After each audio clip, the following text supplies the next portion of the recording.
it's a shark fin. It's unbreakable. Hello Drone Racers, I'm Mark, and today on Drone Racer 101 we're going to take a look at the brand new FullSpeed Leader 3 SE. In this video we're going to take a look at all the components, take a look at what puts it together, and then we are going to actually get it all set up and ready to fly. This is a plug and play, so it takes a little bit of work. I had to do a little bit of checking to figure out how to do it. So I'm going to set up a FrSky XM for you in this video. We'll get Betaflight all set up the way I like it, at least, and get it ready to fly. So you may have seen the FullSpeed Leader already. This is the SE version. What makes it special edition? It's the shark fin. I mean, it comes with a purple shark fin. That'll surely make it fly better. I mean, look, it's extra aerodynamic. It's just awesomer. I think it's extra $4 for the SE with this, and for me, it was well worth that extra cost. Also, it still looks like there's a really nice set of components in here. The motors are 1106 4500 kV. Not too bad for a 3-inch. This is technically a 3-inch drone.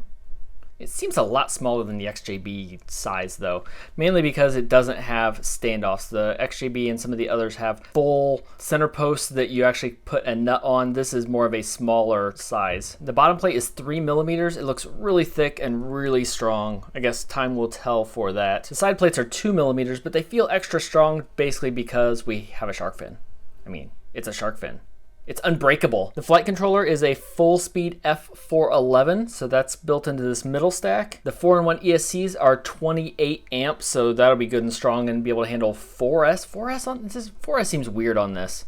It just doesn't seem big enough for 4S, but we're gonna try it anyway. Comes with a Caddx Micro F1 camera, so that should have a nice quality. And one of the things I really like, it's a FullSpeed VTX, and it will do 25, 100, 200, 400, or 600 milliwatts. I believe it's all set up for tramp control also, so we should be set. Now that tramp is taking up the one extra UART available. This is UART 2, and that is already wired up to the VTX along with the video in and out. If you just want a straight UART, this is UART 1. It doesn't say UART 1. It says something weird. It actually says CSP on there. But since I will be using an XM Plus, I will actually be using the S-Bus pad, which is on the bottom here.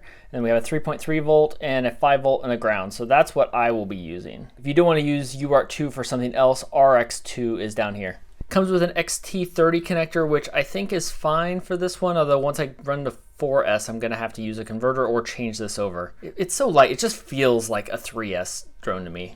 This by itself, plus the props and the plastic bag, are 94 grams. So to compare that with the XJB, which is it's 40 grams lighter than the XJB 145. And that's basically because it's technically a 3-inch. It's going to use 3-inch props, but it feels more like a 2-inch class. But it ought to be a rockin' 2-inch class. So I have an extra XM Plus receiver that I'm not using for anything else. I'm picking the XM Plus because they have these 2 holes in the top that I think the antennas are just basically made to stick out of. That should look good.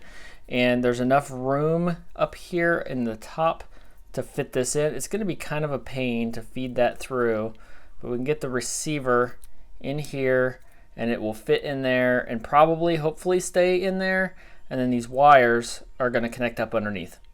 So I'm going to keep my wires long. I don't recommend you do this if you are doing this as a permanent connection, but I swap my receivers around things all the time. So I like to keep things flexible, and that may not come back out. There it is. So I tried taking this top off, and you can do it, but it's pretty tight. So again, if you are doing this yourself and you want it as a permanent connection, I would recommend taking everything apart. Actually, if you can find a bind and fly, I would just buy that. But if you can, if you're going to have to do this soldering yourself, then here I am going to attempt to do this soldering without taking it all apart. So I'm going to see if I can get these soldered without taking everything apart and without ruining it. Okay, let's see how that looks.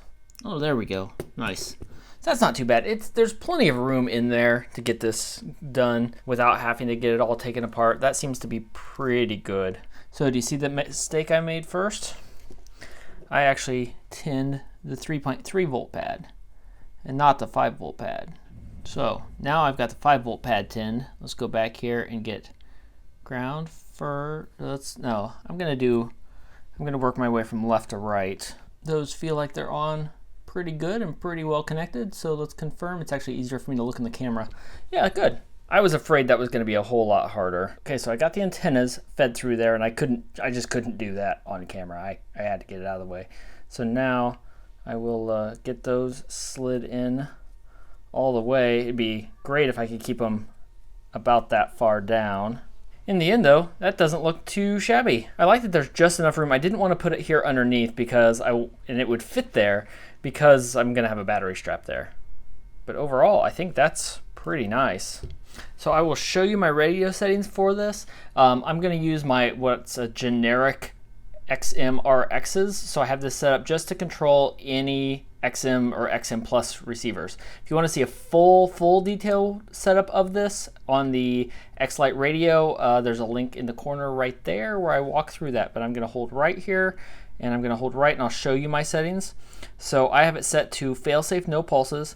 I have it set to D16. So I do use channels 1 through 16 because I have had problems with XM receivers in the past. There's another video up here. If you have XM receivers that just don't work, or there's like minutes of latency, this is how you fix it. Or you can watch that video to see the full setup of it. So the main thing we want here is no pulses. Go through to page inputs. So I have gone through and set up each of my inputs. So I set it up so I have basically aux 5, aux 6, aux 7, and aux 8. And then in the mixer, I have the same thing, 5, 6, 7, and 8. So I realize now that I should have bound this before I installed the receiver all the way. It's gonna make it a little bit harder here. The bind button is right here, so I can get to that, but getting it all plugged in is gonna be tough. So I'm actually gonna use a battery, that's a 3S with an XT60, and then I will use my smoke stopper here. Make sure it's turned off, okay. And then I have an adapter that I've made to go from XT60 to XT30. So I will plug this in. So now I need to get that button pushed and flip the switch. There, now it's pushed in, flip the switch. Now the red and green light is on. Now I'll go back here. Wow, loud. Go to bind, 1 through 8, telemetry off. And we are flashing. So exit out of there, reboot. Green light. Okay, so something is set up that's causing it to beep. Probably the default settings. So we're gonna turn that off now. Okay, so we'll plug in USB, see what we've got. Okay, first we're gonna go to modes. Turn off. Why is the beeper beeping? Oh, flip over after crash is enabled. Let's just delete that for now. Save. There. Whoo, that was bad. So we are level, and here we go. We have a virtual USB, which is good. UART1 is serial RX. That's good. UART2 is already configured for tramp control. That's good. Oh, looking up here, we are Betaflight 333. That's an acceptable version. DShot 600. I am going to enable motor stop. This is definitely a custom setup because they have already turned up idle throttle value. That's a very common problem. 5.5 should be a really good value. Leader 3, except I'm gonna just make it a little more special. So it's already configured for S-Bus. They're assuming S-Bus minimum arming angle. We're just gonna change that to 180. That way, if I'm at some weird angle, I can still arm it. So I'm not gonna enable air mode. We'll cover that in a minute. OSD, anti-gravity, dynamic filters, those are all good. This overall looks really good. We'll save and reboot. Power and battery have already been turned down. Normally I have to turn those down, but they have preset this. So they have probably done a pretty nice job on this. The PID settings are set. I'm going to turn up my super rate. Other than that, I'm going to leave their PIDs alone because they have not 75.75. Oh, and they've turned down the yaw. That's not 1. 0.75. There we go. So their yaw is really low. I'm just going to leave this. So that was 0.5. These were 0.7. I'm just going to leave their values and see how it feels because they have obviously spent some time setting this up. So now we have receiver. It's all messed up because we're on the wrong one because I'm flying FrSky. They assume it's going to be S-Bus. I guess ATR is the default for some of them, but there we go. So I'm going to set channel 12 to be my RSSI, and I need to increase my dead bands. So we'll make that 3 and make the yaw 4. There we go, save that. That'll smooth that out. And honestly, that's still so small, I can't even tell. If I move the stick a teeny tiny bit, it's still totally there. The modes. Aux 1, I'm gonna set to ARM, except I want it to be on this side because it'll be there. So there, I don't want it to ARM. Angle mode is gonna be on aux 2, over here on the left. Horizon is gonna be on aux 2 in the center.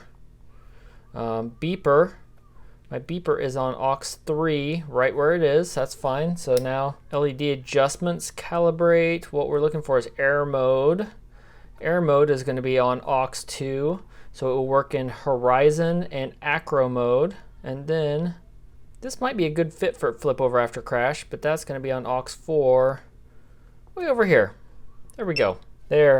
Now we have flip over after crash, but I don't want that.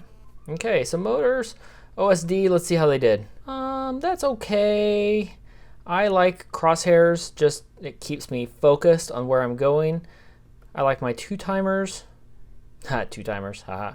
VTX channel, oh, that's kind of nice. So it shows me my VTX channel. I'm not used to that, but since we have tramp control, that's good. Warnings is good, and then where is it down here? The most important one, average cell voltage. There it is. Gotta have average cell voltage. Now, not over there. Over here is fine. I'm gonna move the name up to the top. There we go. I like it. Okay, I'm not going to change it, but I want to see what they did for the LED strips. I don't understand how to program LED strips. I'm not going to mess with it, but they've got it, and they've got the 2 lights, and whatever it does, I'm good with that. There we go. This was actually a really easy setup. So now we will check it, and I will arm it on my switch.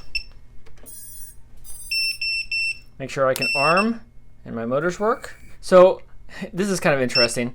This is my smoke stopper, and if there's a short, it'll help prevent damage. And usually once I start the motors going a little bit, it starts lighting up. And I've got to get actually pretty high before the light turns off and it starts to cause a problem.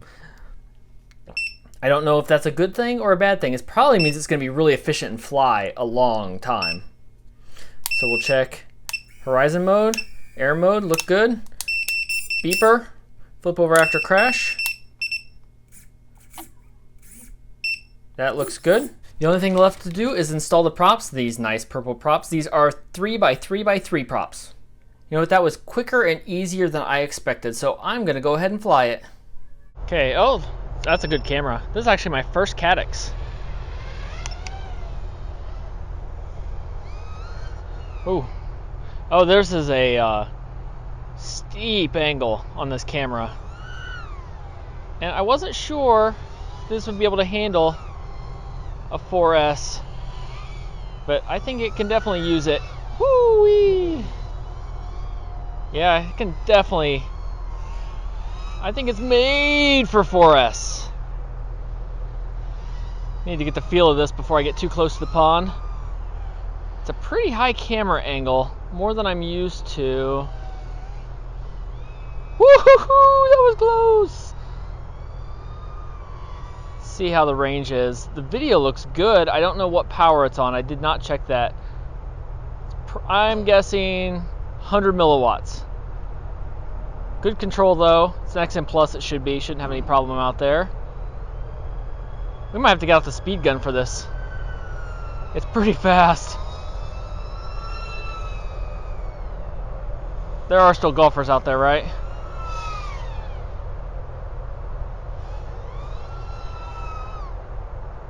It floats, it's not bad. Yeah, I'm curious to see how it's gonna do. What's that? No golfers? No golfers. I like the way it feels. It's really interesting.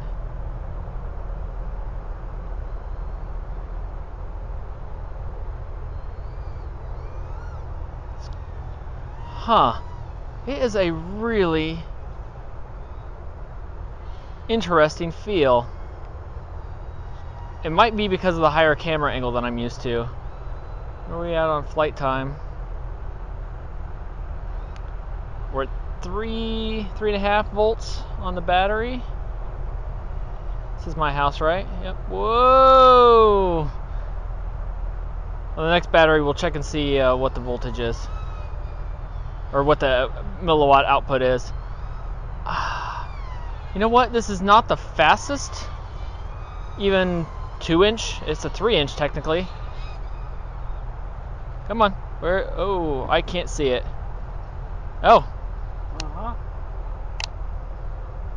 That's on my roof. So, I'm going to show you something. This is called turtle mode.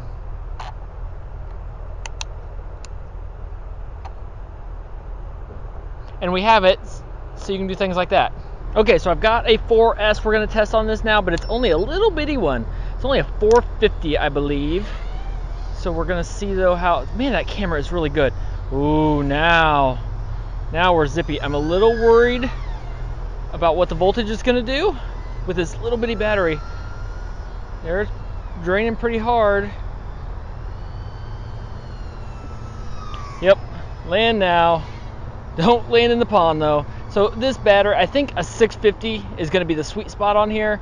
This 450, I don't have many things. 4S 450, it's just so small. It's doing better than I expected, and it's zippy, and it's got, just like I said with the 3S too. I really like the way it feels. It's not locked in as much as some other drones I have.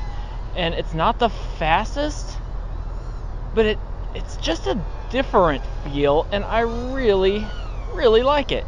And you know what? It's doing a lot better than I expected with this 450. I think a 650 is going to be great. I don't have one. I'm going to try an 850 next. We'll see how it does. But you know what? As long as I don't go full throttle, I don't have any problem here.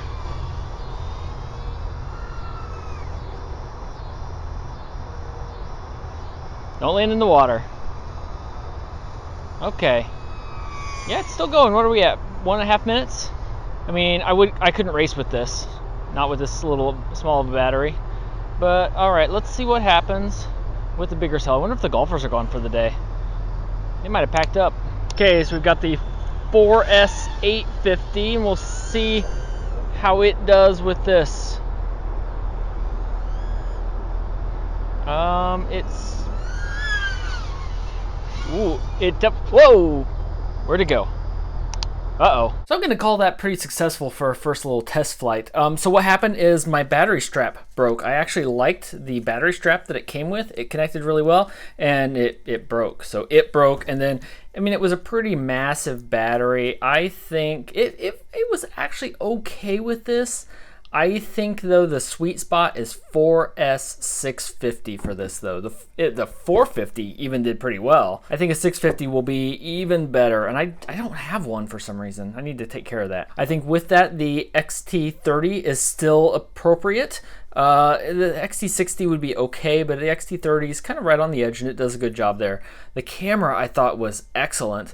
It's survived a number of crashes here. Definitely clean up the wires. You know what I would recommend is even run those through the stack when you connect these. The location for this ended up being okay, but my wires are too long. That's just because I mentioned that. That's because how I'm probably going to move these around. This is available now. I just got notification this morning that it's available without the shark fin. If you don't want to be awesome, my shark fin got a little dented, probably when I landed on the roof.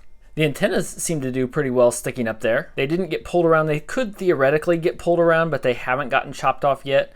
For a more permanent installation, I'd probably try and get them a little shorter. But yeah, I like it a lot.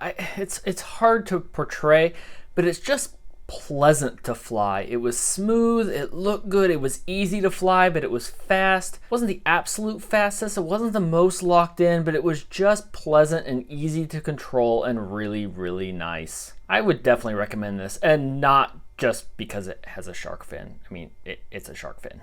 It's freaking awesome. But if you found this useful, leave a like and a comment down below and let me know. Shark fin or no shark fin? Is it worth the $3 for the shark fin? I'm even gonna do a poll. Click up there and vote. Until next time, remember, there's gotta be a landslide for the shark fin, right? I mean, it's gotta be.